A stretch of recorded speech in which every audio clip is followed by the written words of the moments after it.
Comics by Perch has spent the last few days just attacking me really hard. He's actually kind of ramped up to this over the last few years, and I really never understood it. He would make a few videos here and there, just mentioning my name periodically, saying, I hear John Delarose is mad at me and is outraged by me.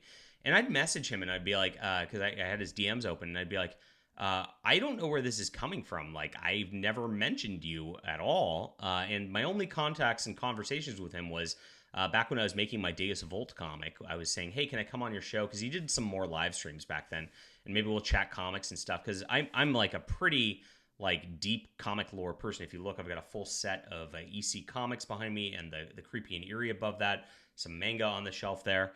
And if you can't see it here, but I've got the full Scrooge McDuck and actually every Star Trek comic ever created also right here. So I've got a deep comic lore knowledge that, of course, most people in this like comic YouTube sphere actually don't have. They're very myopic when it comes to Marvel and DC and all that. Another one who has a great lore knowledge on this level is Razor Fist, if you've not watched his videos. But that's neither here nor there. So I don't know why Perch was attacking me. I didn't understand why he was signaling to his audience that I was on a different team than him. But then I kind of saw last year how things started to go down with Sean Gordon Murphy. Now, Sean Gordon Murphy is a woke DC artist who's known for his Batman, like Elseworlds thing, where he made Joker into a hero. It was a very bizarre sort of situation. And that's the new trend in woke hack writing, is the villains are now the heroes. And that's how they kind of do things. They justify all the villains. And that's kind of probably a deep-seated thing about how they feel. They know that they are deep down villainous in what they're doing, and the of course values that they espouse are not good, and so they have to like kind of twist and invert everything. It's definitely a weird thing. Now, Sean Gordon Murphy has been known for his Punk Rock Jesus comic book, which is blasphemous, anti-Christian, and absolutely disgusting. And he's also known because he was out there trying to love bomb the transgender activists in comics, Mags Visaggio. So Sean Gordon Murphy is an absolute woke leftist crazy person in the industry, and Comics by Perch has buddied up to him. He gave an interview last year and said that Sean Gordon Murphy was, they tried to downplay things, saying, wokeness is really not the real problem in comics. And Sean Gordon Murphy went off on like how his politics aligned with Heather Antos. He was talking about his Zorro project, saying that the lead character was not in fact Zorro, but his sister, who happens to be a lesbian. He was doing the exact same thing with the replacement characters that everything's done in Marvel and DC comics that Perch has made his channel complaining about, and yet Perch didn't call him on it. He just kind of went and cheered him on that level. Well, I reported on this for Bounding Into Comics at the time, and of course I reported on it on the channel. Perch didn't like that very much. Perch got very mad at me, blocked me on Twitter, went a little crazy there. But then I started my Fandom Pulse website. My Fandom Pulse website is the pop culture entertainment news alternative, which is, of course, like being a Christian nationalist and bringing that perspective to the news, because you're getting lied to by Bleeding Cool and CBR and IGN all the time because of their weird leftist crap. Now, of course, you have an alternative that's going to expose all their crap. And we're doing it. We're exposing Disney. We're exposing Marvel. I made some viral posts about the X-Men, of course, over the last week. X-Men 97, we know, is going to be a woke cartoon. Morph has been turned into a non-binary allegory kind of thing. The lead says he's bringing his gay black experience into doing this. It's another thing that they're taking your nostalgia bait with, and they're reworking everything, redesigning everything with poor, ugly designs in order to make it so that you get gaslit and are supposed to like this consume product thing, and then they are going to preach to you the identity politics. They've made that very clear. I wrote about it, and I did an article that went very viral about Storm and how Storm's got redesigned with the lesbian haircut from X-Men 97, which was not there in the cartoon before. And of course, they changed Storm in a number of other ways, which is giving her a very masculine, strong jawline to, of course, make her more androgynous, and then putting her in a pantsuit so she is wearing that like kind of manly kind of look to her, which doesn't really go with her like African origin as Storm's been redesigned. On top of it, Storm actually had a color shade change to make her darker. She was not black enough for the current era.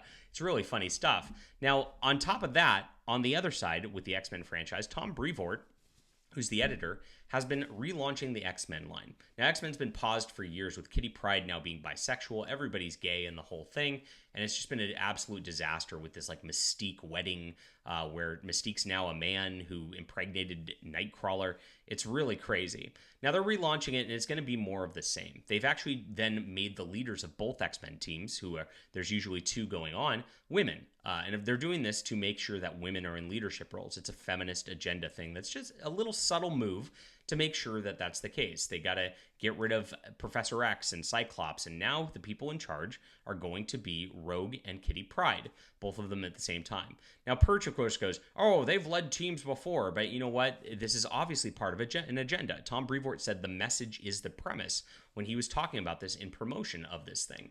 And so you know that they are intentionally making these moves in order to feminize things, in order to erase masculinity. It is Disney's agenda at the end of the day. So what does Perch do? Does he say, hey, John's doing some great work here, actually really deep diving into things and showing the subtleties of writing because he's a professional writer and knows what he's talking about? No, Perch attacks me, and it's personal. I don't know why it's personal. Like I said, I started this at the beginning of the video, and sorry for the lengthy intro on this, but he's spent the last few days just attacking me and attacking Fandom Pulse for reporting the fact that X-Men is this bad. It doesn't even look like he read the article because he just reads the headlines and then criticizes me on that, just not even based on the full contents of things. But here's what he says. It's absolutely crazy. Now, if you don't know who I am, I'm John Delarose. I'm a #1 best-selling author and award-winning comic creator, the most trusted name in comics news. I'm making my own comics on Subscribestar also. If you want to fight the culture war and, of course, support an alternative, I would love for you to come over here. The goal is eventually to get to monthly comics. I need about 10x the people on here right now, and I appreciate the early adopters. You guys are helping us along the way. It also helps keep Fandom Pulse's lights on. I do have to pay for hosting and web maintenance and all that. And it also does, of course, allows me to spend my time making this content. So if you want to support me, I really appreciate you being there.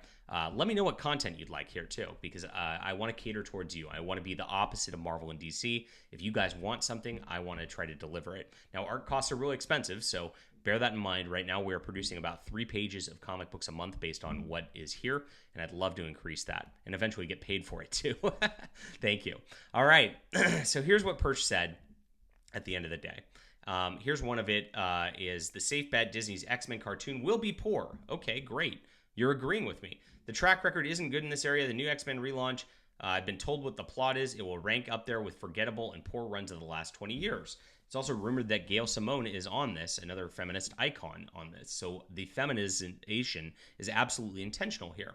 But here he is. This stuff is ridiculous, grifting suckers. So he's got one article, which I'm gonna EFAP and make fun of from the left, and then mine about the gender-bending masculine redesigns that are going on in X-Men 97. So he tries to compare me, saying left and right are the same.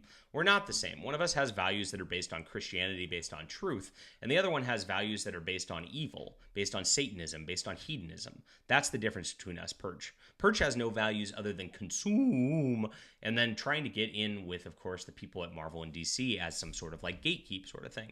But here it is. Something can absolutely suck. It's a safe bet. It's the case. But clearly, zero understanding is dumb as hell. So I'm right, but he doesn't like that I'm right, is basically what he says here.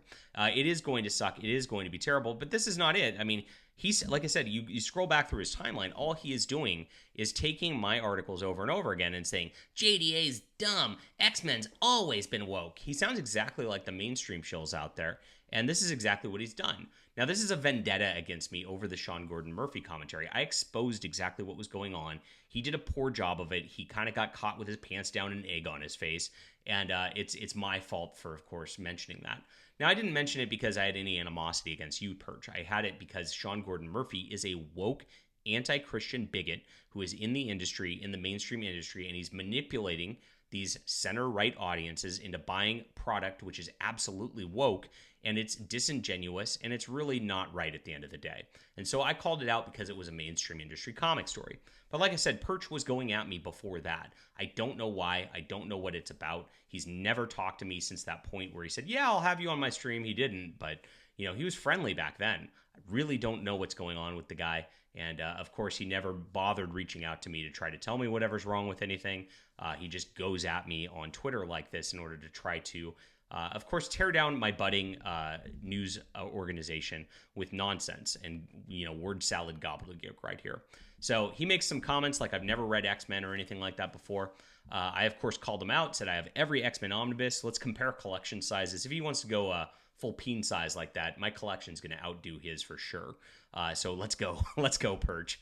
And I just think it's funny and a little bit sad because this guy really made his mark on, of course, comic book YouTube by calling out the woke people in the industry, telling what the bad things we're doing. And now he's going out defending their decisions. So what's happened over the years is the bar for woke's been moved. If you don't see like a transgender person with a dildo flopping, out there like directly, you're supposed to believe that if that's not the bar, then it's not woke. If it's just a bunch of feminist leads in X-Men and they say the message is the premise, but they do it kind of subtly, you're supposed to say, oh, it's not woke, because they moved the bar from what it used to be. The X-Men is not what it used to be at all. It used to be a lot of fun. They used to go on adventures. They're not doing that anymore. It's a bunch of navel-gazing identity nonsense, and Perch knows it. Perch says it's going to suck. Perch says the current version sucks. So why is he going at me? I'm right. But the problem is I'm too on the nose. I've highlighted things too far.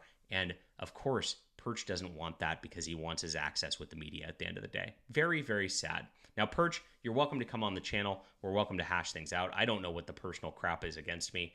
I don't like it. I don't like to fight anybody. I'm a friendly guy. I'm even friendly with Gail Simone. I mean, if I can be friendly with Gail Simone, I can be friendly with you. So check it out. And of course, would love to have you on sometime. Knock off the nonsense, though. It's ridiculous. And we do have a culture war to fight. All right, help me fight the culture war by getting on that subscribe star, everybody. Make sure to check out my books. Those links are in the description below. Way better than anything you'll read in modern day X-Men. I can guarantee that right now. I have wonderful, of course, there's a great superhero, the Cosmic Warrior, a strong male lead, which is available on my website. Overmind is, of course, my great story about the Terran Imperium, which is really going to be opening up in the next volume that's going to be coming this summer. That's also available on my website. Tons of books, a little something for everybody. And I appreciate you for being there. Thanks so much.